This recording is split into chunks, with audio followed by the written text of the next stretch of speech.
Hi everyone, and yesterday we are talking about the Baldy himself. I never wanted to revisit this guy ever again, but after the recent controversy of him threatening to sue a minor over a video she made and the humongous support I received over my last two videos, thank you by the way, on Baldy Kako, I knew I had to talk about this again. Now let's get right into it.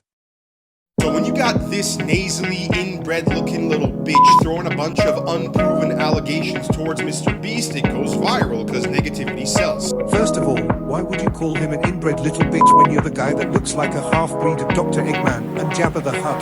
To the shit diggers, I made you my bitch. I gave you permission to serve an actual earthly function and you did not disappoint. Y'all deserve a nice meal after that dismantling. My final message to you idiots is checkmate, bud. My regular video posting schedule resumes tomorrow. Until then. Now before we get into the main topic, let's give a backstory on how this situation began. In September of 2024, Dr. Sonic V2, a lesser-known YFGA YouTuber, made a video titled, "This Video Will Make You Hate Ali Koca." In the video, he mentioned a clip from one of Baldy's live streams where he talks about getting a hand job from a prostitute, which I mentioned in my second Baldy Kako video. And this is where the drama started. At the end of Dr. Sonic V2's video, he mentions there's a high chance the massage parlors Baldy was diddling with were underage due to the area Baldy was in, Sukhumvit City, having an average of 50% of the massage parlors being 12 to 14-year-old girls, so it could be possible Baldy Kako is a pedophile. Let's see for yourself. As you saw, my fellow viewers, what the fuck is wrong with this bald egghead? Seriously? Who is in his right mind would share a weird story like this on the internet and think it's normal? This dude literally bragging about sleeping with some prostitutes in Bangkok, Thailand. Oh, I guess now I know the reason why Ali is desperately wanting to move there. These type of story will only be enjoyed by some fucking degenerates and weirdos that lack social skills to interact with people in real life. And you know what's the real disturbing part of all of this? Is the fact that there is a high chance that these massage parlors are underage girls. According to this article published in 2023, nearly 40% of prostitutes that disguise themselves as massage parlors usually are underage. Before I go any further, I would like to clarify that I'm not accusing Baldy Kako of any wrongdoings. This is just my own take on the situation, so I would not advise any of you to attack anyone I mention in this video, whether you agree with me or not. Now let's continue. 3 days after Dr. Sonic V2 published his video, a YouTuber by the name of Koca Crazy, which you may know from the Manny Show incident, made a video addressing the situation called "How the YouTube Creep Ali Koca Lost 98% of His Audience," where she talks about Dr. Sonic V2's video, saying that he shouldn't have put PDF on his thumbnail, which I actually agree. Though, Ali Koca's reputation has taken yet another hit. A few days ago, the small YouTuber Dr. Sonic V2 released a video exposing Ali through his second channel, where he published a video talking explicitly about his sexual experience with a sex worker in Thailand who could have possibly been underage. Am I really going to go back home without experiencing a happy ending massage? I don't want to go to the touristy areas where, all the tourists are getting their happy ending massages. Like, the girl's hands might be infected. Neighborhood called Sukhumvit 23. These massage parlors, it's usually 5 or 6 girls just sitting outside the massage parlor, and they will yell at the guys as they walk by. She's like, "Okay, take your clothes off and then go shower." Lay down. I laid down. At this point, now I'm fully naked. Then she makes the offer. She's like, "Okay, do you want anything more?" Of course, the way they make more money is they offer you special services. And she offered me 2 things. She's like, "I can give you a hand for 1,000 baht or a blowjob for 1,500 baht." She tells me, he's like, "Oh, if you want the blowjob, you got to put the condom on first." And I'm like, "I don't want a blowjob with a condom on." Like, no. Just give me a handy, it's okay. I will say this, she did a really good job again. Like, she was like making sounds and noises to act like pretend like she was into it, right? Like, she was like cradling the balls, rubbing the shaft. Like, The entire thing is creepy and unsettling, and it's so strange she would release this. Of course, I'm not going to put pedo on my thumbnail because that would be jumping to a very serious allegation that there's no proof for. Honestly, don't think this YouTuber should have done that, just because you can't really take a statistic of how many girls are underage and prove Ali, A, that they knew they were underage, and B, that they even were underaged. Unlikely. Creep, though, very likely. As you can see, she defended Baldy, but for some reason, many people took Dr. Sonic V2's video as facts and started harassing Baldy Kako in the comments, which prompted him to make a response video, where he debunks some of the claims made against, but goes on a whole rambling session about how the allegations are false and the person who made them is a D-word. Just take a look yourself. Recently, some disgusting allegations about me were brought to my attention, and they are 1000% false. Nothing but complete and utter lies. I had made a video on my second channel where I talked about how I got a happy ending massage in Thailand from an adult female, and some dumbass idiot completely made up a false narrative that she was a minor. She was not. She was a full-grown adult who was 31 years old. I know that because I asked her. People are taking these lies about me as facts when the guy who made them literally pulled it out of his ass. His goal is to gain clout for himself by using my name in a negative context. I swear on my life and on everything good and holy that I've never had any kind of inappropriate relations with a minor and never will. A false accusation of this magnitude is the biggest cunt move you can ever make. Whoever started this lie, fuck you. Trying to tarnish my good name in the worst way imaginable, all for clouts. Fuck you to death, because you're the biggest scumbag on earth to make up a lie such as. And before I move on any further, I would just like to discuss the good sides of this video and the bad sides of this video. The first good side I like about this video is that he actually responded, because as some of you don't know, after Baldy Kako made the stupendous of these videos, he never responded to the second dogpack video, just merely making a video about the negative comments he was getting, stating that they don't affect him when he has responded to them multiple times.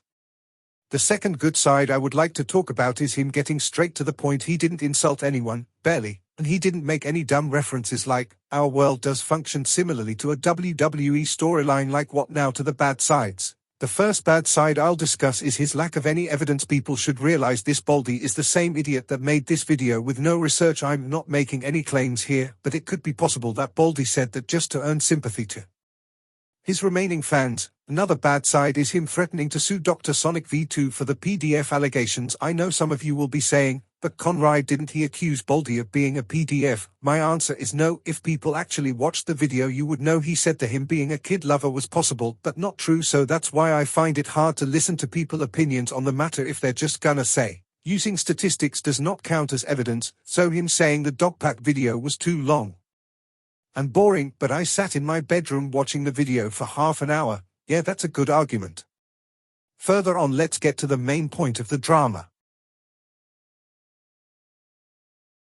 After Baldy Kako made that video, he decided to sue Dr. Sonic V2, which I don't agree, but let me stop yapping and get to the point. So instead of Humpty Dumpty moving on and just trying to sort out the drama, no, instead he went after Koca Crazy, the YouTuber I mentioned in the middle of this video, and made a comment saying she was spreading lies when she literally defended him and just called him out for being a creep towards women. You know what's funny? You could tell this guy didn't learn his lesson. After his previous drama, how can you be so brain dead, so stupid to attack someone in the comments because she criticized your behavior towards women and your fans, which are rightfully true? Like, bro, she made the same exact criticism I gave towards you. I don't care if you sue me too. As a minor myself, I'll be happy to see you ridiculed in court in front of your lackluster comrade. Then not even a day later, Baldy made this pathetic statement saying he might sue her for defamation because she exaggerated the title and thumbnail. Like, what? After that, Koca Crazy made a video addressing what had happened.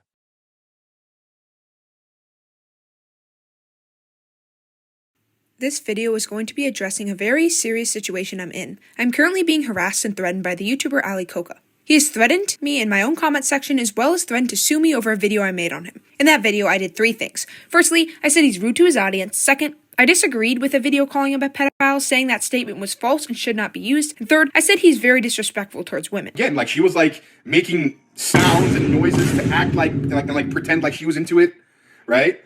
Like, she was like cradling the balls, rubbing the shaft. So yeah, because I told him he's rude to his audience and women, which is my opinion, he has recently commented under a video he wants to sue specifically me because I exaggerated the title. I'm going to be honest, I am scared right now, so let me fill you in on the background of how this even happened. It all started when I came across a video accusing Koca of being a pedophile. I watched the video, which is him talking about getting a massage. The person who made this video claims Ali may have slept with an underage girl, which I decided to talk about in my video, where I specifically said this statement was incorrect. So strange she would release this. Of course, I'm not going to put pedo on my thumbnail because that would be jumping to a very serious allegation that there's no proof for. Honestly, don't think this YouTuber should have done that, just because you can't really take a statistic of how many girls are underage and prove Ali, A, that they knew they were underage, and B, that they even were underaged. Unlikely. Creep though, very likely. Like, Baldy, how many times do you need to learn before you stop yapping? So you're telling me you can't sit there and watch a 7-minute video, but you have the time to hire a lawyer? Okay, to give Baldy the benefit of the doubt, he did say he didn't know about her video, so I'm not sure why Koca said he made the response video after her video, but that's the only time I'll defend you since you're obviously too much of a man-child to watch a 7-minute video about you. After the enormous backlash, Dr. Sonic V2 commented on his original video saying he was sorry for hinting that Baldy Koca was a PDF in the title, but also stating there were still some problems with the video. He later made a response video and backed up some of his claims against Baldy. The first important point he made that he knew the parlor's age, which is 31, because he asked her, but he stated in his stream that he didn't even know her name, which is odd to me, but that doesn't mean she could be a minor, but it's hard to believe. And I'm like, okay. And I don't even know her name at this point, by the way. I still don't know her name. Because usually when you ask someone about his or her age, you bring up the name first. He also changed the wording a lot. 5 or 6 girls. The girls, 6 or 7 girls outside. And there is 2 girls standing outside this one. The other girl who was there. This girl, the first girl, the girls, of course. Happy ending massage in Thailand from an adult female. She was not. She was a full-grown adult who was 31 years old. I know that because I asked her. I have no clue why he did this, but these 2 details got my attention.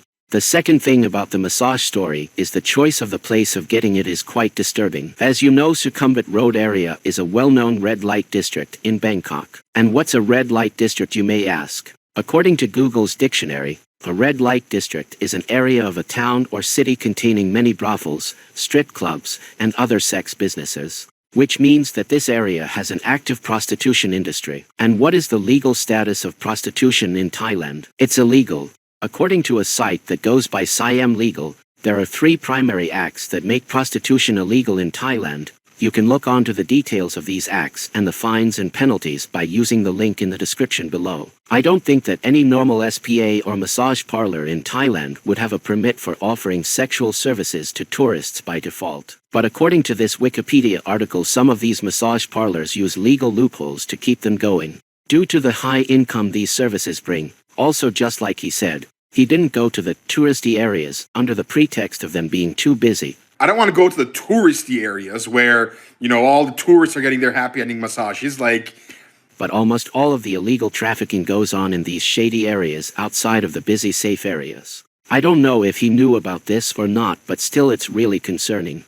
Last point I want to talk about, don't you find it weird that Ali have zero problems sharing such taboo stories on the internet? It's like he is promoting being a sex tourist, which at best makes him a degenerate. Just take a look at the comments on that video. Nobody actually agrees with sharing that clip in his second channel. Overall, Baldy Koca is just another example of a YouTuber becoming too attached to fame and letting his ego get into him. The fact that this idiot still has supporters who are defending him with zero evidence, and his remaining audience who support him, get a fucking reality check, because that will benefit you once your Baldy boy calls you his minion.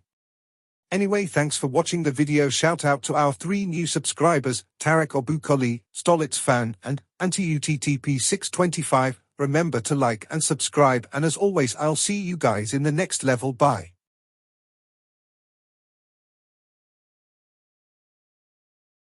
I just realized by the time of editing this video, Baldy Koca released a statement about the controversy, and it's a bad